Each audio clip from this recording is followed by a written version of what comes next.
have a God who loves to create things and a God who loves to connect with what he created. And I just thought this missions trip was such a cool celebration of that, because for one, we get to do something awesome. We get to create this house. I wanna go back to all those nights when we were driving home. No reason in the world that we can't take it slow. Oh, I just wanna feel that way again. I don't know about you guys, but when we watched the house come together today, the framing team was going off, building all those walls and all those random pieces, but when we started setting them up and they started coming piece by piece together, there's just something really awesome about creating something and watching something you create come to life. And I think that is the image of God in each of us, because I think God has that same feeling when he creates and when he created.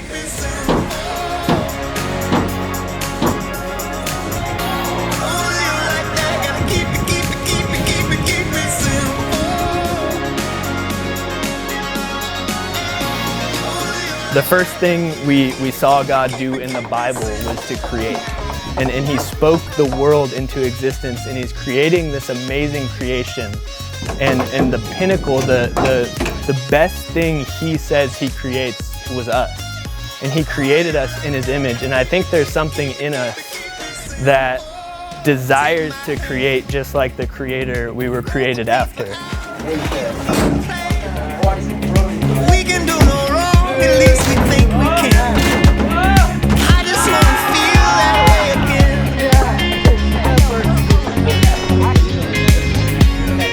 growing up fast, we're growing up fast, we're growing up too fast. With that, God also gave us the desire to connect, and not just to connect with each other, but I think the greatest purpose God created us for and instilled within us is the desire to connect with our Creator.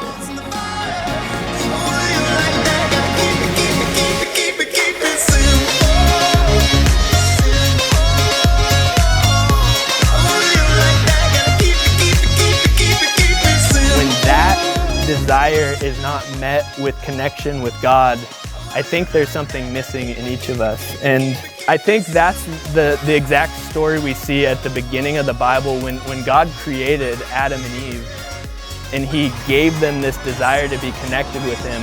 When they broke that relationship, when they chose to go their own way instead of to be with God, they wanted to be on their own. They stepped into doing something that humans are also really good at doing, and that's destruction. Instead of fulfilling their purpose in living and creating with God, they started to destroy, and the first thing they destroyed was their relationship with him, and that led to lots of other destructions. And so there's something really interesting that we see happen in the story of the Bible, because God created, he loved his creation, and his creation broke what he created. But what's beautiful about God is just as much as God loves to create, he loves to recreate. He loves to redeem what was broken in his creation. And that is kind of where I think our theme this year comes from, is this idea of God's redemption, of God restoring and bringing life back to what is lifeless. The idea is a stream in the desert. If you think of a desert is really a place where life ceases to exist. A dry season, a dry place where there's no water, and water, it's essential for life. And so when I think of a desert, that's what I think of, is kind of this association with death, with dryness, with disconnection. And what's awesome is that God claims to be the one who out of those places can bring life, can bring a river. This verse comes from a time in Isaiah, and Isaiah was a prophet when the nation of Israel was destroyed, was disconnected, was in exile, was taken away from the place that God had brought them. God had done amazing things for these people, and yet they walked away from it. Because of their own choices, They were in a desert season. They were in destruction. Their life was in shambles. But yet in the midst of that, we hear God speak to his people. And this is what he says. He says, "Forget the former things. Do not dwell on the past. See, I am doing a new thing. Now it springs up. Do you not perceive it? I am making a way in the wilderness, in streams in the desert. The wild animals honor me, the jackals and the owls, because I provide water in the wilderness, in streams in the desert, to give drink to my chosen people, the people I formed for myself, that they may proclaim my praise." Though we may choose, though we may walk away from God, He is the one who chooses to seek after us, to seek to reinvigorate, to give life back to areas of death. And it's such an amazing thing that he does. For the Christian, this idea where sin separates us from God, but God has done something for each of us to take that separation away, to reconnect, to re-give, to create a stream in the desert where there was no life, he has brought life back in. The way God has done that is the foundation of our faith. It's where our faith is built. And just like today, when we showed up, there was one thing already there for us, right? The foundation for the house, the cement, the flat foundation. You can't build a house on something that's uneven, that's unlevel. You can, but it's not going to be a very good house. And just as it is with our faith, we need a very solid foundation, something we can always rely on, something that we can build every single day on and know that it's there and it's solid and it's always going to be stable underneath us. And for us as Christians, our foundation, the thing we rely on and depend on every single day, is the grace that God has for us in Jesus Christ. Jesus is the one who's taken the separation, the sin that separates us from God, and he's the one who's cast it away and looks at us and is able to forgive us because he came for us.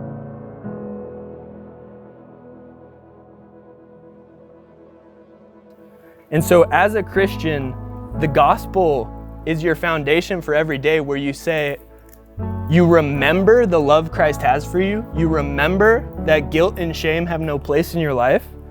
And in response to that, you now live to be connected with God.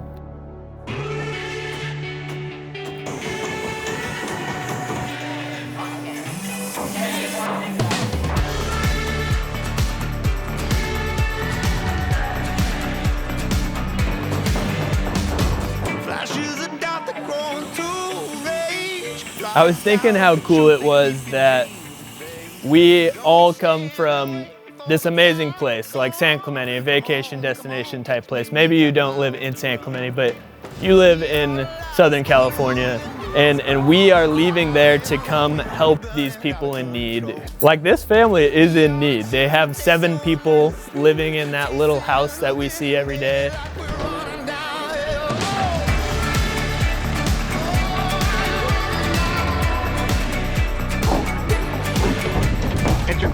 And we're giving them a house, and that house is going to be an awesome house. It's an upgrade for them, but it's weird to think that for each of us, it wouldn't be that awesome if we were told, okay, now you're living in the house you guys are building. Like, for us, that would be definitely maybe not something we're so stoked on, but for this family, it's like one of the greatest things ever.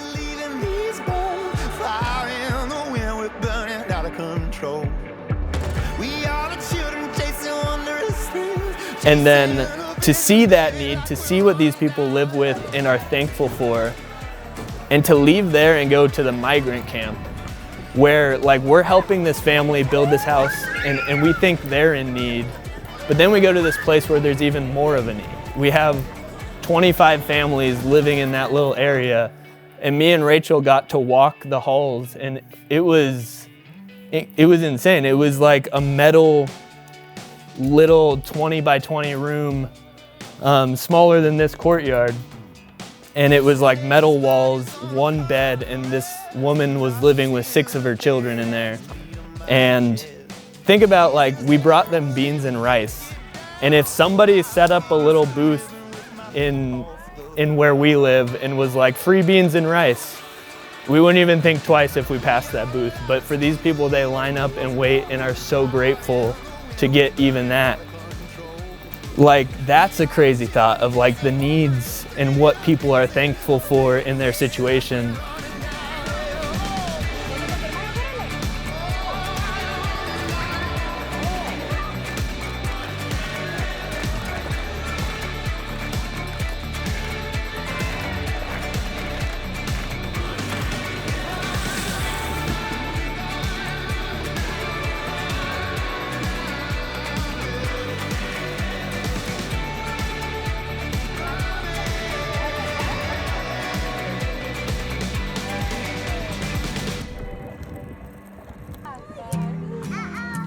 And then to even think that they're living one step above where they were, because these are immigrants. These are people coming from a worse place to be there. So they're happy to be in that position because they're coming from a place where they couldn't even make $1 working all day. Like, it seems like it's crazy to think of the tiers of need and where we fall on that. And so for me, I think it was Brennan who said it, but like perspective today was like a huge perspective shift for me. And it was really humbling to get a bigger picture and to think of all the ways that God has really blessed us and allowed us to live the lives that we live, because none of us have chosen to be a part or to be where we are in the world. You know, we're born into our families.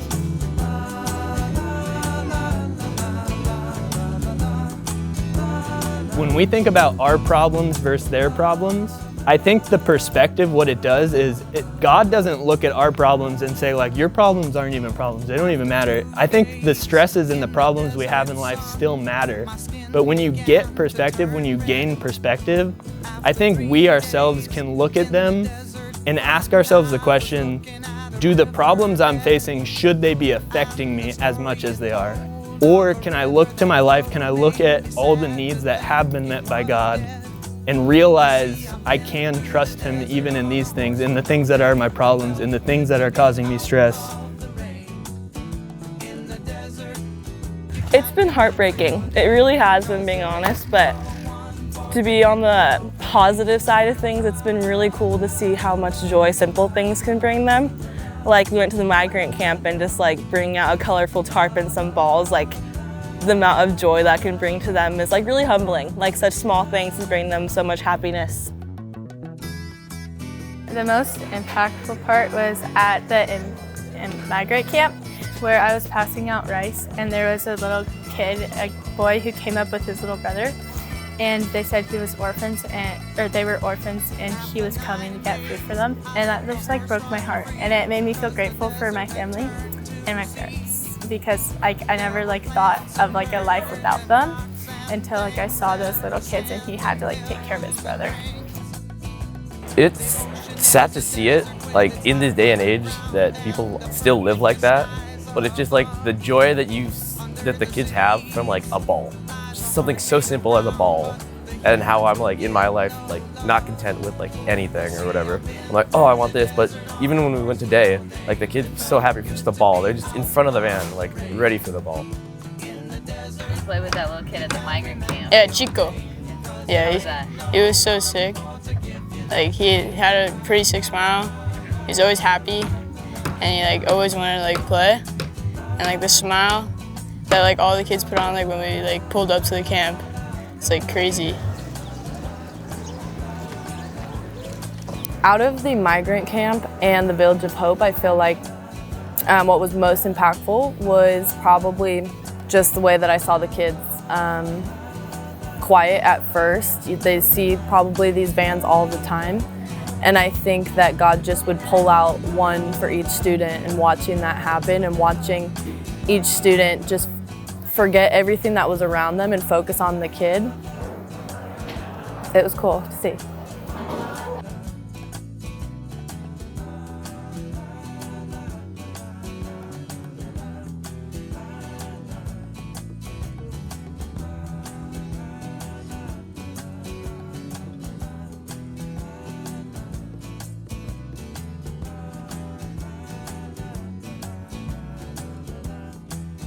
So God actually does not just leave us on our own. He doesn't say, I forgive you, now good luck out there trying to change, trying to become better, trying to live a better life for me in response to what I've done for you. He says, actually, I want to come alongside you. I want to be with you at all times, and I want to guide you in this. I want you to see people the way I see them. I want your heart to move for the things that my heart moves for. And the way I'm gonna do that is by being with you and being within you. I'm the first one in line to die when the cavalry comes. Yeah, it feels like the great divide has already come. Yeah, I'm wasting my way through days, losing youth along the way. Oh, if God is on my side. Oh, if God is on my side. Oh, if God is So on far, my it's side. pretty different from our normal lives. It just shows us what we don't have and what they don't have either. Something experience some people should have or at least know about. Somehow it changed. It's been like really eye-opening. I kind of expected like not as much poverty as there actually is. I think the conditions would be a little bit better. So I got a lot of insight and sort of perspective from this trip. I think it was really eye-opening because just like seeing the difference from where we live to here, like even what like I complain about or like compared to these, like complain about like silly stuff compared to this, like it's not even worth the time of anyone. Yeah, in this wasteland where I'm living, there is a crack in the door filled with light, and it's all that I need to get by. Yeah, in this wasteland where I'm living, there is a crack in the door filled with light, and it's all that I need to shine. I knew we were building the house and stuff, but and I knew it was gonna be pretty poverty-ridden, but I didn't know it was gonna be this bad. I mean, I knew it was gonna be this bad, but it's crazy. When you see it, it really sets in. I don't know, made me kind of feel a little spoiled.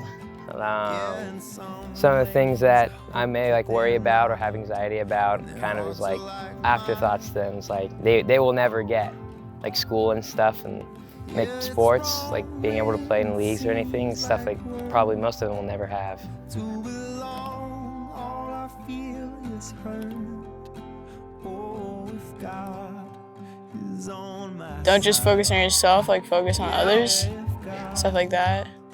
And like, don't always be like, so like selfish, like you gotta look out for others. Yeah, like you really showed me like, dang dude, like I need to stop being so selfish. Like, Yeah, in this wasteland where I'm living, there is a crack in the door filled with light, and it's all that I need to get by.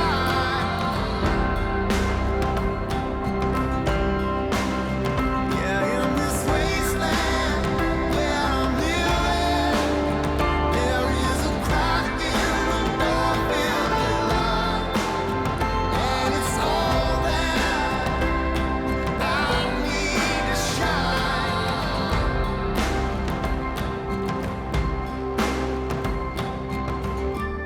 What we have and what we are given, like just for doing nothing, like we were just born in a good place and like just have a good life. It's like, it's just showing that he loves us and that we like, I feel like it's kind of a sign to like give back and sort of help others.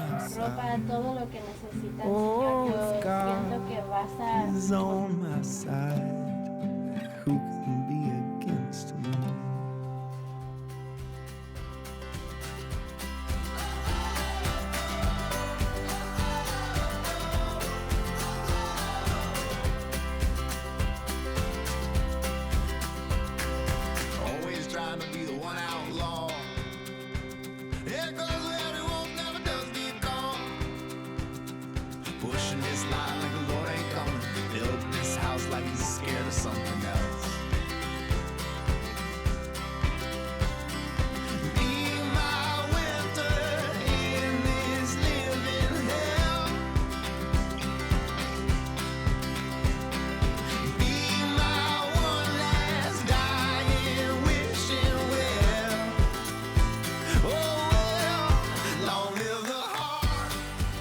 think this trip for me, it really hit me when we were talking with the family and Martin, and he talked about his walk with God and how he said, the Lord has provided for me this far, and he's continued to provide it with what you guys came here and did, and I know he'll continue to provide. And I thought about it and I was like, man, that Martin and his family can be living a more fulfilled and meaningful life than each and every single one of us if we're not also stepping into what we were created to do, and that's to live with God in relationship with him. It's the only thing that lasts past this life.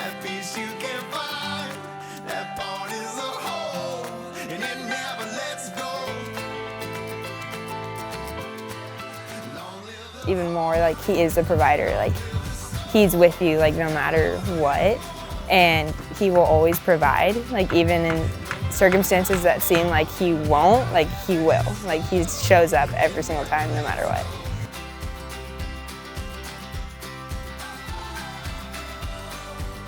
As we got more into depth into the trip, I realized we are helping a bunch of people, helping a bunch of kids, and it kind of put me in check of how grateful I am for where I live.